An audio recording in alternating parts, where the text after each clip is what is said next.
Boss, bawal mag-park yan ah. Ha? Bawal mag-park. Sir, nagbanggaan to, bawal, sir. Banggaan pala. Sorry. Banggaan po, sir. Banggaan. Kala ko, Hindi pwede mag-park ng ganyan, sir. Kal- Bawal yun. kala ko nakapark eh.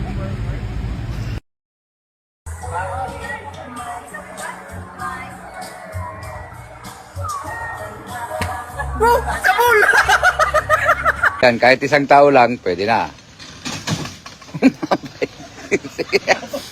Ba't di ka...